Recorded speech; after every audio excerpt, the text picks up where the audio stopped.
كانت في رمضان، في نهار رمضان، مع ممثلة مشهورة المفروض عندها مشكلة صحية من زمان يعني. المشكلة ثالث حرف في اسمها ايه؟ ريم طارق طليقة حسن شاكوش، وفضايح في كل حتة مش عايزة تنتهي.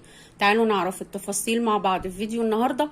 أهلا بيكم في قناتي توما ترند اليوتيوب. لو أول مرة تشوفوني ما تنسوش تعملوا لايك للفيديو، اشتراك للقناة، دعمكم هيشجعني إني أكمل.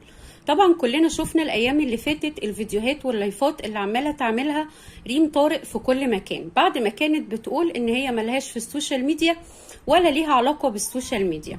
شفنا كلنا الفيديوهات اللي كانت منزلاها بعد ما اخدت قرار التمكين، وانا مش عارفة على اي اساس اخدته لان هي مش حاضنة، بس ما علينا.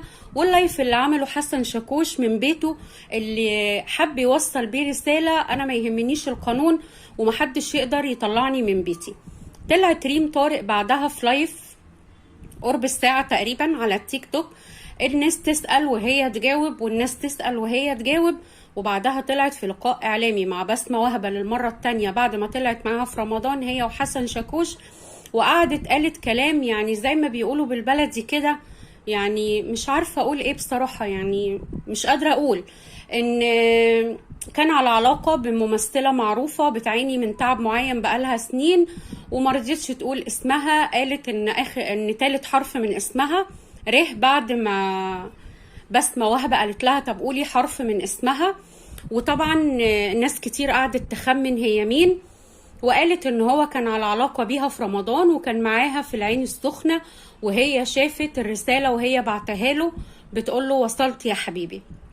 وقالت كمان من ضمن الكلام ان اللايفات اللي كان بيعملها حسن شاكوش على التيك توك كان بيقول اني انا مش هاخد من الهدايا اللي بتيجي ولا مليم، انا هطلعها صدقة لاي مكان زي مستشفيات، جمعيات خيرية، مؤسسات خيرية والكلام ده. وقالت ان انا لما جيت قلت له اديني الفلوس انا اروح اوديها او اتبرع بيها مرضيش يديها لها، وكان على المنوال ده طول الوقت اللي كان بيطلع فيه لايفات على التيك توك. طيب انت دلوقتي جايه تتكلمي في كل المواضيع دي، هو انت حضرتك فاكره نفسك ان انت كنت متجوزه واحد من اولياء الله الصالحين؟ كنت متجوزه واحد من الصحابه؟ ما كنتيش عارفه ان الوسط اللي انت داخلاه وسط كله ما يعلم بيه الا ربنا؟ كنت فاكره نفسك ان انت واخده ولي من الاولياء؟ شيء طبيعي واحد في الوسط ده، يعني وسط كله، حتى الناس العادية الطبيعية البسيطة اللي زينا فاهمين وعارفين الوسط ده فيه ايه. بس هو كل الموضوع ان حضرتك حبيتي تدخلي عالم الشهرة، وكنتي بتقولي في الفرح انا كنت كتير بدعي ربنا ان ربنا يعوضني، وربنا عوضني بحسن. دلوقتي بقى حسن فيه كل العبر، ايا كان اللي فيه اللي ما يتقال، بس النهايات اخلاق. وبعدين احنا ذنبنا ايه تطلعوا تقرفونا بالفضايح والقرف والكلام المقزز المقرف اللي انتوا بتقولوه؟